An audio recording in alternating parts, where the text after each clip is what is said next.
बिस्मिल्लाहिर्रहमानिर्रहीम। अस्सलाम वालेकुम। आज हम पढ़ेंगे रिस्पायरेटरी ड्रग्स, जो कि फार्माकोलॉजी का हमारा नेक्स्ट चैप्टर है। और इसमें हम सारे वही ड्रग्स पढ़ेंगे जो कि रिस्पायरेटरी सिस्टम के ऊपर किसी न किसी तरीके से इफ़ेक्ट करते हैं। जैसे कि आपको पता है कि रिस्पायरेटरी सिस्टम हमारे ब्रीदिंग का जो सिस्टम है, ठीक है, उसको हम कहते हैं। तो हमारे ब्रीदिंग के हवाले से जितने भी मसले आते हैं, फॉर एग्ज़ाम्पल किसी को अस्थमा है, किसी को कॉप डी के मसले हैं, किसी को ब्रोंक्यूल्स के मसले हैं, किसी को लंग्स के मसले हैं, ठीक है, या किसी को टीबी है, जितने भी बीमारी जो रिस्पायरेटरी सिस्टम से रिलेटेड है, या किसी को एलर्जी वगैरह है, ठीक है, ये सारी चीज़ें हम इसमें पढ़ेंगे। और जितने भी ड्रग्स पॉसिबल हो सकते हैं हर बीमारी के लिए, वो हम पढ़ने की कोशिश करेंगे। सबसे पहले वो ड्रग जो कि कफ़ के लिए, मतलब खांसी के लिए, या फिर जो हम आमतौर पर नज़ला ज़ुकाम वगैरह के लिए, या फिर एलर्जी के लिए यूज़ करते हैं, वो पढ़ेंगे, ठीक है। सबसे पहला जो है इसमें एंटीट्यूसिव्स या एंटीट्यूसिव्स आप कह सकते हो। एंटीट्यूसिव्स का मतलब होता है एंटी कफ़, ठीक है। वो ड्रग जो कि आप कफ़ के ख़िलाफ़ देते हो, खांसी के लिए देते हो, उसको हम क्या कहते हैं, एंटीट्यूसिव्स। और ये होते हैं नारकोटिक्स, मतलब ये ऐसे ड्रग्स होते हैं जिसमें नशा होता है। आपने देखा होगा कि जब भी आप कभी खांसी की दवा खाते हो, कोई सिरप पीते हो, तो उसके बाद आपको नींद आ जाती है। क्यों? क्योंकि उसके अंदर जो है वो नारकोटिक्स होते हैं, नशा होता है, ठीक है। तो एंटीट्यूसिव ड्रग जो है वो ड्रग्स हैं जो कि आप कफ़ को रिलीव करने के लिए, मतलब खांसी को ख़त्म करने के लिए इस्तेमाल करते हैं। और इसमें जो मेन ड्रग यूज़ होता है, या जो पॉपुलर ड्रग है, दैट इज़ कोडीन, ठीक है। मैकेनिज़्म ऑफ एक्शन इसका क्या है कि ये आपके ब्रेन में जो कफ़ सेंटर है, जहाँ से आपका जो मतलब खांसी है जो कंट्रोल होती है, या जहाँ से वो एक्टिवेट होती हैं, ठीक है, उसी सेंटर के ऊपर जाके ये काम करते हैं, उसको डिप्रेस करते हैं, मतलब ऑफ़ कर देते हैं, तो खांसी बंद हो जाती है।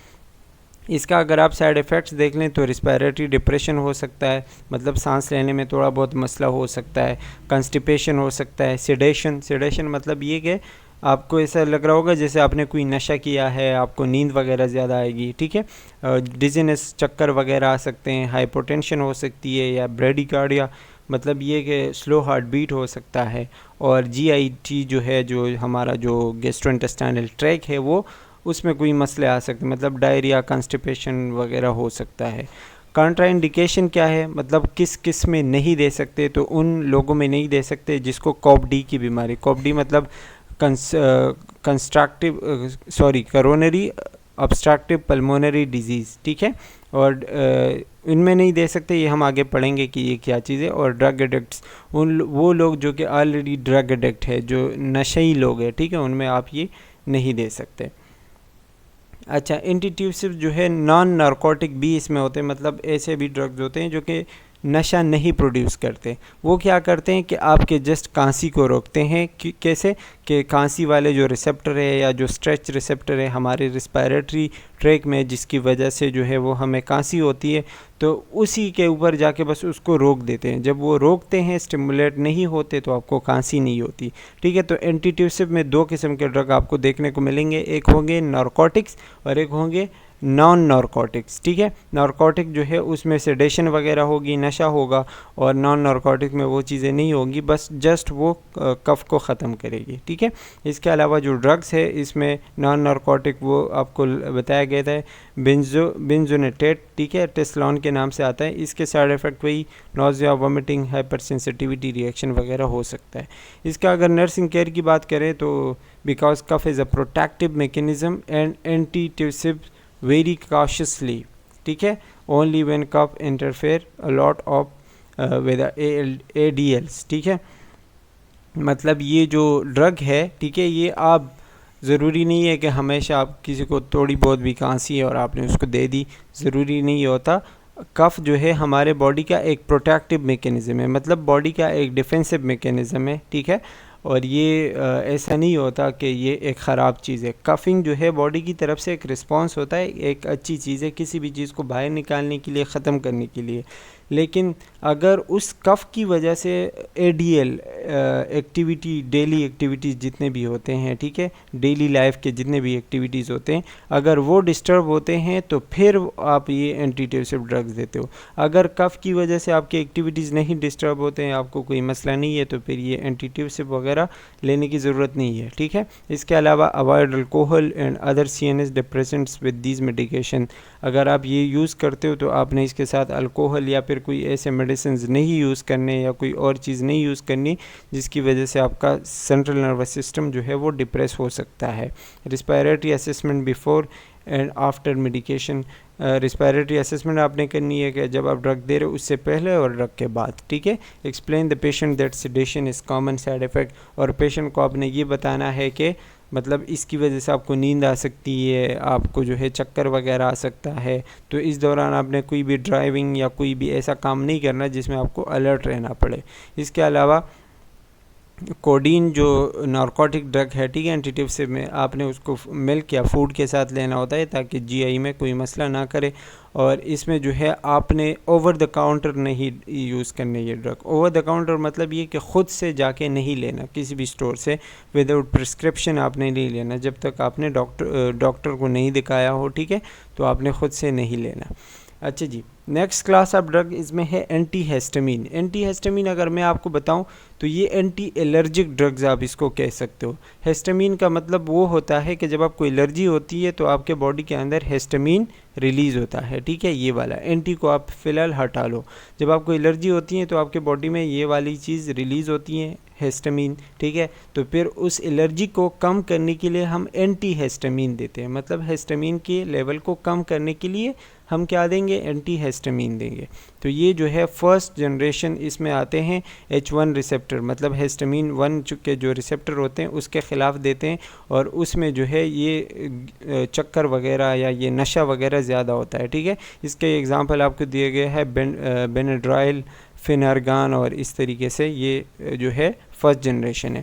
सेकंड जनरेशन है कि आप देख लें तो इसमें जो है लेस सेडेशन इफ़ेक्ट होती हैं, और इसमें टेलीफाज, ज़ायटेक वगैरह ये दिए हुए। इसका एक्शन देखें तो एक्शन मैंने आपको बता दिया है कि एंटी हिस्टामिन और the drug that block the action of histamine, मतलब ये हिस्टामिन को ब्लॉक करते हैं। और हिस्टामिन जो है एक एलर्जिक इन्फ्लेमेटरी रिएक्शन है कि आपके बॉडी में जब एलर्जी होती है तो उस टाइम हिस्टामिन रिलीज़ होता है। जब हिस्टामिन रिलीज़ होगा तो उसकी वजह से आपको हाइपर सेंसिटिविटी रिएक्शन होगी, स्नीजिंग, जैसे कि लोगों को स्नीजिंग वगैरह आती हैं, इचिंग वगैरह होती है एलर्जी की वजह से, ठीक है। तो उस सिचुएशन में फिर आप ये एंटी हिस्टामिन देते हो। It also has anticholinergic activity. Anticholinergic activity मतलब ये कि ये जो पैरासिम्पैथेटिक सिचुएशन है, ठीक है, उसको कम करता है। Resulting in ब्रोंकोडाइलेशन and decrease secretion, मतलब आपका थोड़ा सा हार्ट रेट बढ़ाएगा, आपको जो है सिक्रीशन जो सलाइवा वगैरह होगी उसकी प्रोडक्शन को कम करेगी, ठीक है। और इसके अलावा जो नेज़ल कंजेशन है वो भी कम होगी, नाक जो है वो बंद नहीं होगी, मतलब बिल्कुल साफ़ होगी, या आप आसानी से उसमें सांस जल्दी जल्दी ले पाएंगे। इंडिकेशन कब होगा, जब आप जो है आपको कोई एलर्जी भी, जैसे नज़ला ज़ुकाम होता है, ठीक है, उसमें दे सकते हो, या कोई आम एलर्जी है उसमें दे सकते हो। एंटी हिस्टामिन, उसके आपको ड्रग बताए गए सम हैं antihistamine such as diphenhydramine, ठीक है, मैं सही पता नहीं, डिफाइन हाइड्रामीन, ठीक है, या बेनाड्राइल, ये जो है ड्रग के नाम से आता है। हैव एंटीकोलिनर्जिक एक्टिविटी, बता दिया है कि ये जो है एंटीकोलिनर्जिक एक्टिविटी भी करते हैं, मतलब एसिटाइल कोलिन जो कि आपको सिंपैथेटिक सिचुएशन के लिए वो करते हैं, ठीक है, एक्टिवेट करते हैं या आपको प्रिफेयर करते हैं, तो वो इसमें एंटीकोलिनर्जिक एक्टिविटी होती है। Most side effect are related to anticholinergic activity. इसका जो साइड इफ़ेक्ट है वो क्या है कि ड्राई माउथ, क्योंकि उसमें सिक्रीशन कम होगी तो ड्राई माउथ होगा। यूरिनरी रिटेंशन होगा क्योंकि उसका जो स्फिंक्टर होगा वो ब्लैडर का वो बंद हो जाएगा। कंस्टिपेशन या फिर ब्लड के मसले हो सकते हैं, टैकीकार्डिया, बीपी इंक्रीज़ हो सकता है, हेडेक, डेजीनेस, ये सारी चीज़ें। कॉन्ट्राइंडिकेशन मतलब किस किस में नहीं दे सकते, तो ये किसी को नैरो एंगल ग्लूकोमा हो, जो आँख के मसले हमने पढ़े थे पैथोफिजियोलॉजी में, ग्लूकोमा, ठीक है, उसमें नहीं दे सकते। किसी को जो है इस ड्रग से एलर्जी हो उसमें नहीं दे सकते। प्रोस्टेट हाइपरट्रॉफी हो किसी को, उसको नहीं दे सकते, किसी को ब्लैडर में मसला हो या किसी को कार्डियोवास्कुलर का मसला हो, उसमें आप नहीं दे सकते, ठीक है। अच्छा जी, नेक्स्ट क्लास इज एक्सपेक्ट्रेंट्स, ठीक है। एक्सपेक्ट्रेंट जो है liquefy the lower respiratory tract secretion, reducing the viscosity of this secretion and facilitate the mucociliary transport of secretion. मतलब ये कि आपके बॉडी के या आपके लंग्स के अंदर स्पेशली लोअर रिस्पायरेटरी ट्रैक्ट जो है उसके अंदर जितने भी सिक्रीशंस होते हैं, मतलब जो म्यूकस वगैरह होता है, ठीक है, तो उसकी विस्कोसिटी को बढ़ाते हैं, उसके गाढ़ापन को बढ़ाते हैं ताकि वो बाहर आए आसानी से, वहाँ पे जमा ना हो, ठीक है, और जो कफ़ करने में हो आसानी हो, ठीक है। तो बंदा जो है आसानी से खांसी करेगा, कफ़ करेगा, तो उसके ज़रिए जो सिक्रीशंस वगैरह होती हैं जो कि वहाँ पे नहीं जमा होनी चाहिए वो बाहर निकल आएगी। इसका आपको एग्जांपल दिया है गॉफिनिज़म, ठीक है। गॉफिनिसिन जो है एक ड्रग है एक्सपेक्ट्रेंट का, ठीक है। इसके साइड इफ़ेक्ट वही नॉजिया, वोमिटिंग और हाइपर सेंसिटिविटी। अच्छा, next class is mucolytics. Mucolytic जो है नाम से पता चलता है, म्यूको का मतलब है म्यूकस, लाइटिक का मतलब है ब्रेक डाउन या फिर तोड़ना, ठीक है। तो ये जो है क्या काम करता है, break down of the chemical structure of the mucus molecule. Mucus का जो मॉलिक्यूल है या म्यूकस जो होता है उसको ब्रेक डाउन करता है, उसको थिन बनाता है, मतलब बिल्कुल पतला कर देता है ताकि वो आसानी के साथ थ्रू कफ रिमूव हो सके बॉडी से, ठीक है। फॉर एग्जांपल इसके जो अंदर जो ड्रग है that is acetyl cysteine. Acetyl cysteine जो है वो म्यूकोलाइटिक है। म्यूकोलाइटिक यही काम करेगा कि जो म्यूकस है उसको थिन करेगा ताकि आसानी के साथ बाहर आए, ठीक है। इसके बहुत सारे फॉर्म्स हैं, मतलब इन्हेलेशन के ज़रिए आप दे सकते हो या फिर इंस्टिलेशन थ्रू ट्रेकियोस्टमी के ज़रिए भी दे सकते हो, ठीक है। विद 1 मिनट और मैक्सिमम 5 to 10 मिनट आप इसको दे सकते हो, मतलब इतने टाइम में आपको इसका रिज़ल्ट मिलेगा, इफ़ेक्ट मिलेगा, ठीक है। साइड इफ़ेक्ट की बात करें तो चेस्ट टाइटनेस हो सकती है, मतलब आपको ऐसा लगेगा कि चेस्ट जो सीने का एरिया बहुत टाइट लगेगा आपको, ठीक है। माउथ और थ्रोट इरिटेशन हो सकती हैं, वोमिटिंग, और इसके अलावा ब्रोंकल सिक्रीशन, मतलब सिक्रीशन ज़्यादा हो गई क्योंकि ये म्यूकस को थिन करता है तो वो बाहर आएगा आसानी से, इसलिए उसमें सिक्रीशन ज़्यादा होगी। नर्सिंग केयर की बात करें तो ये मतलब ये chest physiotherapy and suctioning after administration of mucolytic. जब आप ये देते हो म्यूकोलाइटिक उसके बाद आपने क्या करना है, सक्शनिंग करनी है ताकि जो भी म्यूकस हो वो बाहर आ सके, ठीक है। इसके अलावा इसका जो है कोई थोड़ा सा ख़राब या बैड स्मेल होता है तो आपने मरीज़ को बता देना है कि ये इसका जो स्मेल है वो सही नहीं होता। अच्छा जी, इसके अलावा clean the patient's face after administration as acetyl cysteine may cause stickiness. इसमें क्या होता है कि ये जो ड्रग है, ठीक है, अगर आप मरीज़ को देते हो तो उसके बाद आपने उसका फेस जो है वो साफ़ करना है क्योंकि ये चिपक जाता है, इसमें स्टिकनेस का जो है वो सलाहियत है, ठीक है। अगर आप उसको न्यूबलाइज़र के या फेस मास्क के ज़रिए दे रहे हो, ठीक है, तो उसके अंदर ये एबिलिटी हो सकती है। अब आते हैं दूसरे क्लास पे, that is drugs for obstructive pulmonary disease, जो कॉप डी मैंने आपको बताया, ठीक है। कॉप डी के अंदर बहुत सारे डिजीज़ आते हैं जैसे अस्थमा, सांस लेने का मसला है, कॉप डी ख़ुद भी एक बहुत ही कोरोनरी मसला है, ठीक है। एम्फाइसीमा भी सांस लेने का मसला है जिसमें अलविलाय वगैरह ख़राब हो जाते हैं। ब्रोंकाइटिस जो है ब्रोंक्यूल्स का इन्फ्लेमेशन है। इन सब को मिला के हम जो है वो ऑब्स्ट्रक्टिव डिजीज़ कहते हैं। इसमें जो है बहुत सारे रीज़न की वजह से ये मसले हो सकते हैं, जैसे म्यूकस प्रोडक्शन ज़्यादा है या स्मूथ मसल बहुत ज़्यादा कंट्रैक्ट हो रहे हैं जिसकी वजह से ब्रोंको कंस्ट्रक्शन हो रही है, मतलब जो ब्रोंक्यूल्स है वो बहुत छोटे हो रहे हैं, उसमें आसानी से गैस नहीं जा पा रहा अंदर, ठीक है। या फिर उसके लेयर्स के अंदर जो म्यूकोज़ा है, ठीक है, वहाँ पे इन्फ्लेमेशन है, कोई मसला है, उसकी वजह से भी ये जो है ऑब्स्ट्रक्टिव डिजीज़ हो सकती हैं। इसमें जो है मसले क्या होते हैं कि broncho construction, inflammation, mucosal oedema, ये तो बता दिया है। इसके अगर ड्रग्स पड़े तो ब्रोंको डायलेटर्स आएंगे, मतलब वो ड्रग जो ब्रोंक्यूल्स को डायलेट करे, उसकी साइज़ को बढ़ाएं, ठीक है। इसके अलावा बीटा 2 रिसेप्टर एगोनिस्ट आएंगे, ठीक है। इसके अलावा थियोफाइलिन, एमिनोफाइलिन, एंटीकोलिनर्जिक और लिकोट्रिन इंटागोनिस्ट और इनहेल्ड ग्लूकोकॉर्टिकॉइड्स, इसके अलावा मास्ट सेल स्टेबलाइजर्स, ये आएंगे सारे ऑब्स्ट्रक्टिव डिजीज़ के जो ड्रग्स है। इसमें हम एक एक पढ़ेंगे। सबसे पहले इसमें है ब्रोंकोडाइलेटर। ब्रोंकोडाइलेटर जो है वो बीटा 2 रिसेप्टर इसमें सबसे पहला है। ब्रोंकोडाइलेटर में बीटा 2 रिसेप्टर है, ठीक है। बीटा 2 रिसेप्टर हमने हार्ट में भी पढ़ा था कि ये हार्ट के ऊपर मौजूद होता है, और ये जो है इसके अलावा एयरवेज, यूट्राइन और वस्कुलर स्मूथ मसल, इन जगहों पे ये मौजूद होता है, ठीक है। Activation of this receptor result in relaxation. जब ये एक्टिवेट होता है तो ये मसल्स वगैरह रिलैक्स होते हैं, एयरवेज जो है वो जो क्या होते हैं, डायलेट हो जाते हैं। तो हम इसके लिए जो ड्रग्स देते हैं बीटा 2 रिसेप्टर एगोनिस्ट, वो ऐसे ड्रग होते हैं जो बीटा 2 की तरह काम करते हैं, मतलब इन रिसेप्टर को जाके एक्टिवेट करते हैं, तो वो जो ब्रोंक्यूल्स है या जो एयरवेज है वो डायलेट हो जाते हैं, बड़े हो जाते हैं, तो बंदे को सांस लेने में आसानी होती है। इसके अलावा ये म्यूकस और सीलिया का जो सिक्रीशन है वो बढ़ाता है, ठीक है। इन्फ्लेमेटरी मेडिएटर्स, जिन चीज़ों की वजह से इन्फ्लेमेशन होती है, ये आपको पता है कि ये इन्फ्लेमेशन कॉज करा सकते हैं, ठीक है। उसके लेवल को कम करता है, वेंटिलेशन को अच्छा बेहतर बनाता है। अस्थमा के जो अटैक्स होते हैं उसमें हम ये ज़्यादातर यूज़ करते हैं बीटा 2 रिसेप्टर जो होते हैं। और इसके अलावा और not very selective in term of beta 2 receptor activation, therefore they may be produce some side effect.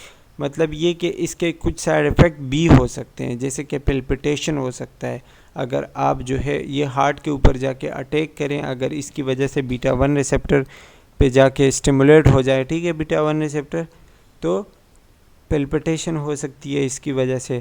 Trimmers हो सकते हैं अगर मसल के ऊपर जाके ये अपना काम करें। पेरिफेरल वेज़ोडाइलेशन, मतलब जो ब्लड वेसल्स है वो डायलेट हो सकते हैं। हाइपोटेंशन वगैरह हो सकती है, ठीक है। इसके भी आपको वही ड्रग बताए गए हैं, सेल्बेटामोल, सेलमेट्रोल और टर्बिटोलिन, ठीक है। ये हम ऑलरेडी उसमें पढ़ चुके थे, एड्रेनर्जिक और एंटी एड्रेनर्जिक में। अच्छा, नर्सिंग केयर में वही है कि आपने इम्प्रूवमेंट देखना है मरीज़ के अंदर, उसकी ABGs वगैरह देखनी है, आर्टीरियल ब्लड गेज जो होता है, लीवर फंक्शन उसमें देखना होता है, और अगर उसको कोई ट्रेमर, कोई कार्डियोवास्कुलर मसला आ रहा है तो वो आपने उसमें देखना होगा। अच्छा, ब्रोंकोडाइलेटर में जो ड्रग्स नंबर 2 है दैट इज़ थियोफाइलिन या एमिनोफाइलिन, ठीक है। इसका मैकेनिज्म ऑफ एक्शन क्या होगा कि ब्रोंकोडाइलेशन कराएगा, स्मूथ मसल रिलैक्स कराएगा, ठीक है। और इसका कोई ख़ास वो नहीं है, जो एग्जैक्ट मैकेनिज्म ऑफ एक्शन है वो नहीं पता। Also increases mucociliary transport of secretion, वही बात है कि सिक्रीशन बढ़ाएगा, और ये ज़्यादातर हम अस्थमा के अटैक में ज़्यादातर यूज़ करते हैं। एंटीकोलिनर्जिक की बात करें तो एंटीकोलिनर्जिक जो है वो क्या करते हैं, ब्रोंकोडाइलेशन कराते हैं, स्पेशली अटैक में, जो अचानक किसी को अटैक होता है, ठीक है। और if affect the receptor in autonomic nervous system by blocking the effect of acetylcholine, ठीक है। मतलब ये एसिटाइलकोलिन को भी बंद कर देते हैं, उसके इफ़ेक्ट को बंद कर देते हैं। इसकी वजह से ब्रोंको कंस्ट्रक्शन होती है, या फिर मतलब अगर कम है, किसी को ऑलरेडी ब्रोंको कंस्ट्रक्शन हुई है या म्यूकस प्रोडक्शन कम है, ठीक है, तो ये जाके आप एंटीकोलिनर्जिक्स देंगे तो वो उन चीज़ों को ख़त्म करेगी, ब्रोंकोडाइलेशन वगैरह करा सकते हैं। इसके अलावा ये इसके साइड इफ़ेक्ट है ड्राई माउथ और यूरिनरी रिटेंशन, ये आप देख लीजिएगा, वही सारी पुरानी चीज़ें हैं। इसके एग्जांपल आप देखें तो एप्राट्रोपियम ब्रोमाइड का जो ड्रग है, इसमें आपने याद रखना है एंटीकोलिनर्जिक ड्रग है ये आ सकता है पेपर में। नर्सिंग कंसंट्रेशन वही है कि आपने जो है उसको बताना है कि आपने क्या करना है कि ड्रग लेने से पहले आपने वो देना है, मतलब पूरी तरह यूरिन पास करना है ताकि यूरिन बॉडी के अंदर ना रहे। इसके अलावा आपने उसको ये नहीं मतलब ये बताना है कि जो ड्रग है वो आपने अपने आँखों के करीब नहीं लाना या स्प्रे वगैरह नहीं करना, क्योंकि इसकी वजह से आपकी विजन ख़राब हो सकती है, और हार्ट रेट वगैरह, कंस्टिपेशन, हेडेक वगैरह हो सकता है। इसके अलावा फ्रीक्वेंट माउथ केयर, क्योंकि इसकी वजह से जो है वो ड्राई माउथ हो सकती है, ठीक है, तो आपने इसके माउथ का बहुत ज़्यादा इसमें ख्याल रखना होगा और फ्लूइड इंटेक वगैरह देना होता है। अच्छा जी, नंबर 4 इज़ लिकोट्राइन एंटागोनिस्ट। लिकोट्राइन जो है वो एक किस्म का इन्फ्लेमेटरी मीडिएटर है, मतलब एक चीज़ है जिसकी वजह से इन्फ्लेमेशन होती है। तो लिकोट्राइन एंटागोनिस्ट क्या करते हैं, लिकोट्राइन के प्रोडक्शन को बंद कर देते हैं, इनहिबिट करते हैं। जिसकी वजह से जो इन्फ्लेमेशन है वो ख़त्म होती है या बहुत कम होती है, ब्रोंकल एडिमा और ब्रोंको कंस्ट्रक्शन कम हो जाती है।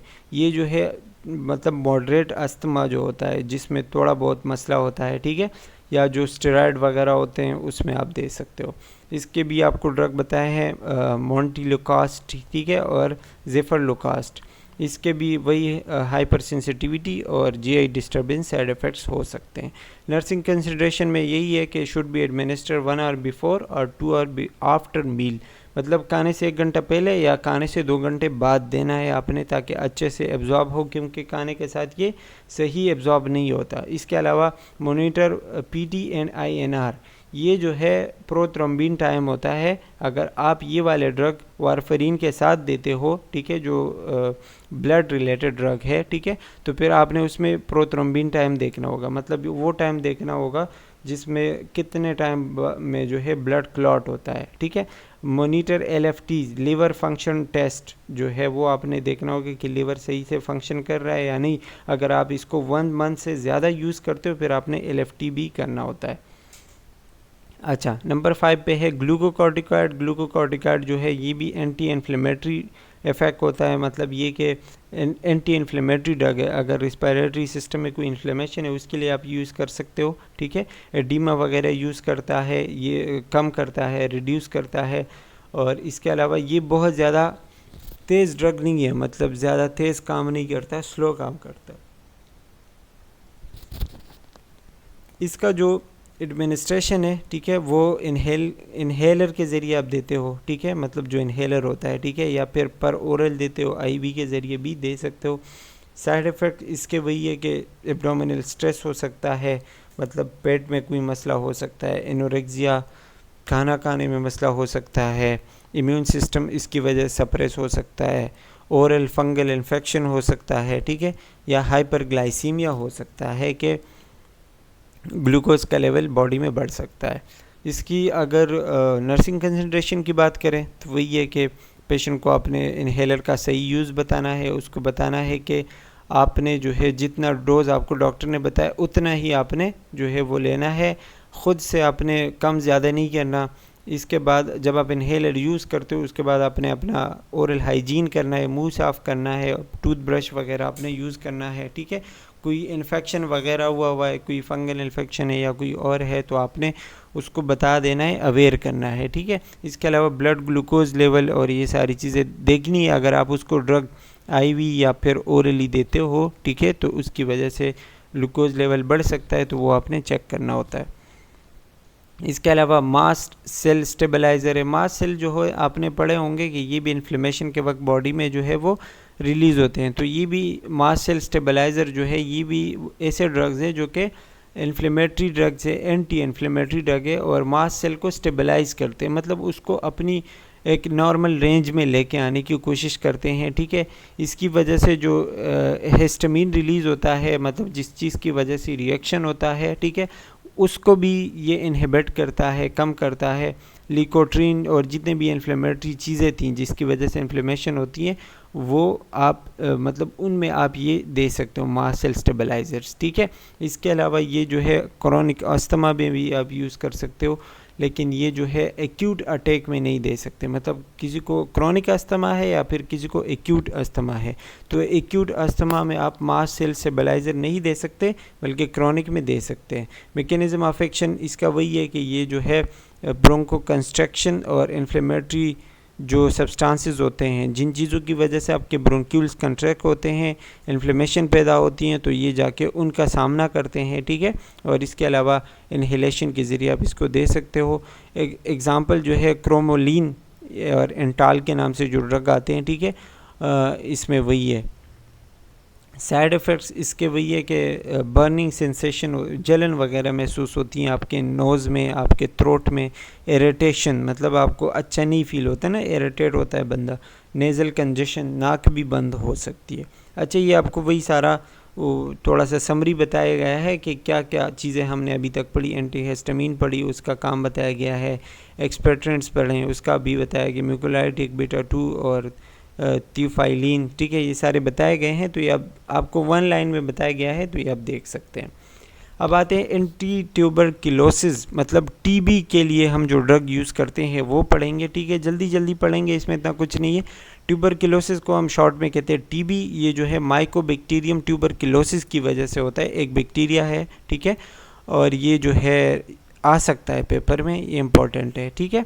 इसमें जो है कोई भी किस्म का माइकोबैक्टीरियम हो उसकी वजह से हो सकता है। मेन साइट्स मतलब कहाँ कहाँ पे हो सकता है, लंग्स में जो है सबसे ज़्यादा है। प्राइमरी साइट लंग में होता है, ब्रेन में भी हो सकता है, बोन में भी, लिवर और किडनी में भी हो सकता है। ये जो है एक बंदे से दूसरे को लगता है बाय ड्रॉपलेट्स, मतलब किसी को टीबी है, उसने आपके सामने छींका, ठीक है, तो उसके मुंह से जो ड्रॉपलेट वगैरह निकलते हैं, अगर आप सांस लेते हैं उसी हवा में और वो ड्रॉपलेट आप इनहेल करते हो, ठीक है, तो वो जो है आपको टीबी की वही चीज़ मिल सकती है, बीमारी मिल सकती है, और ये आपके ब्लड में और लिम्फेटिक सिस्टम और ब्लड के ज़रिए आपकी पूरी बॉडी में फैलता है। इसके जो ड्रग्स है वो आपको बताया गया, आयोसाइनाज़ाइड, ठीक है, और इथम्ब्यूटिल और पायराजिनामाइड, ठीक है।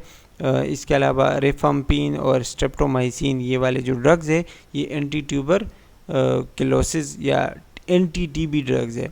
आइसोनाइज़ाइड जो है, आइसोनाइज़ाइड ये जो है ड्रग ऑफ चॉइस है, मतलब आप लेना चाहो तो ले सकते हो, ठीक है, विदाउट प्रिस्क्रिप्शन भी आप ले सकते हो। ये क्या काम करते हैं, जो फैटी एसिड होते हैं, ठीक है, और जो चीज़ें होती हैं, स्पेशली जो माइकोबैक्टीरियम का जो सेल होता है उसको जाके ख़राब करता है, उसके अंदर फैट को बंद कर देता है। बैक्टीरिसाइडल लिखा हुआ है। बैक्टीरिसाइडल का मतलब ये होता है कि कोई भी चीज़ जो कि बैक्टीरिया के सेल को ख़राब करता है, किल कर देता है, ठीक है। तो आइसोनाइज़ाइड जो है ये क्या काम करता है, बैक्टीरिसाइडल है, मतलब बैक्टीरिया को किल करता है। वेले वो कौन सा बैक्टीरिया जिसकी वजह से वो होता है, टीबी की बीमारी होती है। अच्छा, ये जो है जीआई ट्रैक्ट से आसानी से मतलब वो हो सकता है, मतलब आप इसको खाने के साथ दोगे या जीआई ट्रैक्ट के ज़रिए ओरली दोगे तो ये अच्छा काम करेगा, ठीक है। साइड इफ़ेक्ट इसके क्या है कि हेपेटोटॉक्सिसिटी मतलब लिवर टॉक्सिसिटी हो सकती है, रेनल टॉक्सिसिटी या पेरिफेरल न्यूरोपैथी मतलब नर्वस सिस्टम का, पेरिफेरल नर्वस सिस्टम जो होता है उसमें थोड़ा बहुत मसला हो सकता है।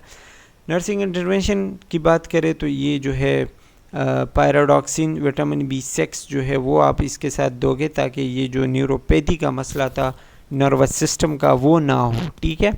ये एक नर्स का काम है, उसको पता होना चाहिए। इसके अलावा जो लिवर एंजाइम है या रेनल फंक्शन है जिसकी वजह से हो सके, मतलब जो साइड इफ़ेक्ट है वो आपने देखने होंगे कि उनको कोई मसला तो नहीं है। दूसरा है रिफम्पिन। रिफम्पिन जो है ये भी आरएनए के प्रोडक्शन को या जो प्रोटीन सिंथेसिस होती है बैक्टीरिया के सेल में उसको बंद कर देता है, ठीक है। और ये जो है drug to minimise the occurrence of drug resistant organism, मतलब ये जो है आप दूसरे ड्रग के साथ देते हो ताकि उसका जो रेजिस्टेंस है वो कम हो जाए, ठीक है, वो असर करें। साइड इफ़ेक्ट इसमें वही है कि इसमें सिंपली क्या होता है कि बॉडी जो है वो डिस्कलरेशन हो जाती है, स्पेशली येलो कलर या कोई और कलर आ जाता है जो कि उसमें कोई नुकसान नहीं है, हार्मलेस है, लेकिन ड्रग की वजह से आ जाता है। यूरिन में भी आ सकता है, टीयर्स में, सलाइवा में, स्प्यूटम में, हर जगह में, या फीसेस का कलर भी जो है इसकी वजह से चेंज हो सकता है। नर्सिंग इंटरवेंशन में वही है कि आपने जो है मरीज़ को बता देना है कि ये जो कलर चेंज होगा ये ड्रग की वजह से होता है, इसमें आपने कोई मतलब घबराना नहीं है, डरने वाली बात नहीं है, ठीक है। नंबर 3 जो है एथम्ब्यूटोल। एथम्ब्यूटोल जो है वो आरएनए के सिंथेसिस को बंद कर देता है, ठीक है, सिंपल यही ड्रग है।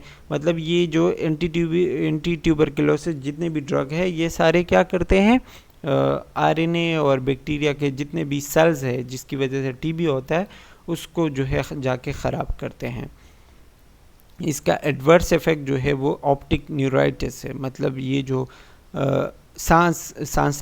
देखने में मसला होगा, विजुअल एक्टिविटी ख़राब हो सकती है, या फिर रेड और ग्रीन कलर में जो है वो फ़र्क नहीं कर पाता, लेकिन ये रिवर्सेबल है। आपने ड्रग छोड़ दी या फिर उसके बजाय कोई और ड्रग ले ली, ठीक है, तो फिर ये आपका सही हो जाएगा, लेकिन इसकी वजह से ये हो सकता है।